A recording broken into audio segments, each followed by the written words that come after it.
그래서 거기에 사명자를 보내주는 거라. 그 민족에 모세를 보내주고 그 민족에 엘리야를 보내주고 그 역사에 그 동네 그 모든 족속의 그 그룹에 다 하나님의 큰 뜻을 가진 자를 보내주는 거라. 할렐루야. 그것이 얼마나 중요한지 몰라요. 그것을 중심하면 교회는 성장합니다. 그러나 그것이 깨져버리면은 교회는 마치 그릇에 금이 간 것처럼 계속 물이 새게 돼 있어요. 그것을 내가 잡아나가야 돼. 내 마음속에 깊이 이걸 10년 20년 인생을 살아도 그걸 못 잡아나가면은 내 가정의 물이 또 다 새요. 성령의 물이 전부 다.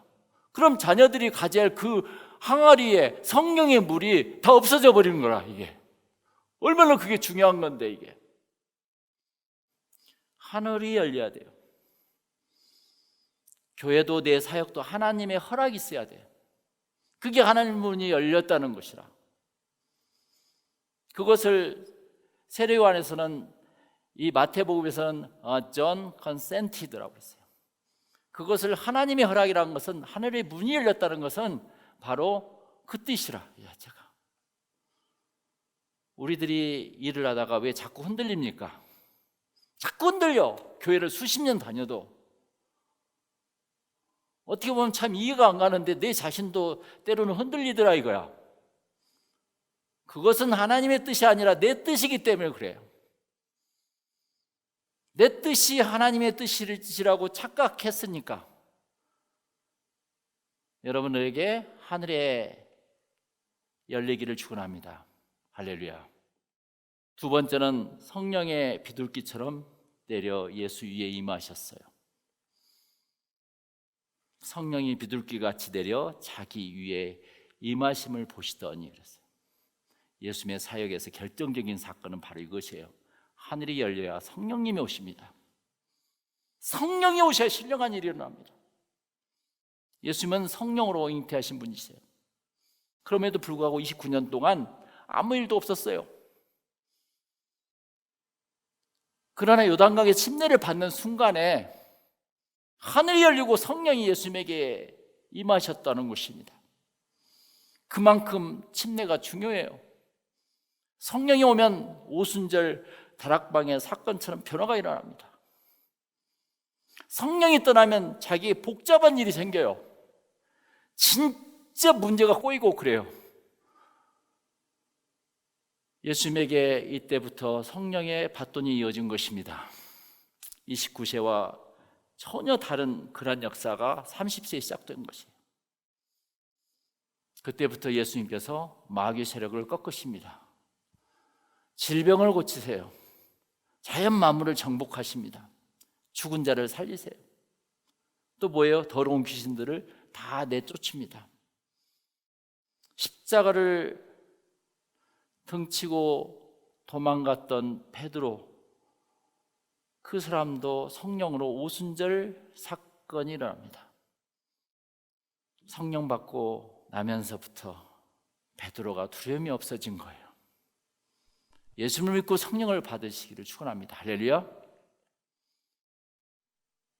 하늘의 음성이 들립니다. 세 번째는 여러분이 하늘의 음성을 듣고 싶습니까? 그러면 성령을 받아야 돼요. 기도가 쉬워져야 돼. 그럼 나는 성령이 없어서 기도도 못하고 기도를 못하니까 성령이 안 와. 이 두 가지가 계속 다람쥐 쳇바퀴 돌아간 것처럼 계속 1년, 2년, 3년, 4년, 5년, 10년, 20년 흘러가고 있는 거라. 기도가 잘 된 것 같으면 또 엎어져 있고, 내가 엎어져 있으면 또 일어나고 싶은데, 이것을 계속 우리는 1년 동안 또 반복한 거라. 아니 인생을 사는데 왜 우리가 그걸 꼭 반복해야 돼? 나가야지. 이게.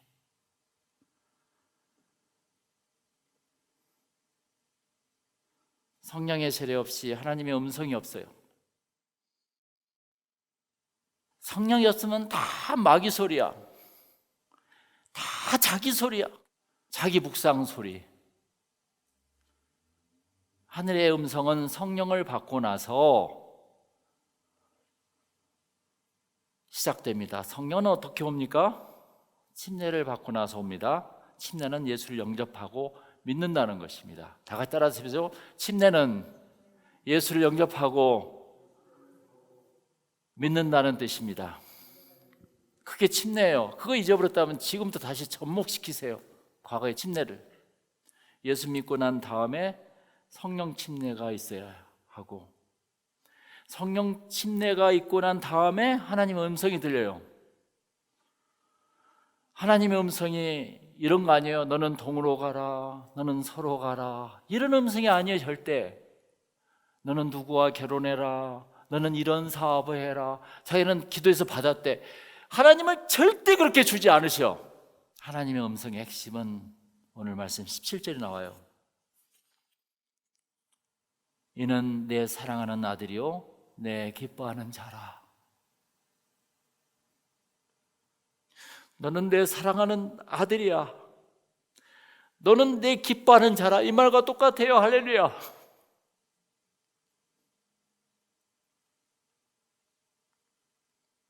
이런 침례가 되기를 축원합니다.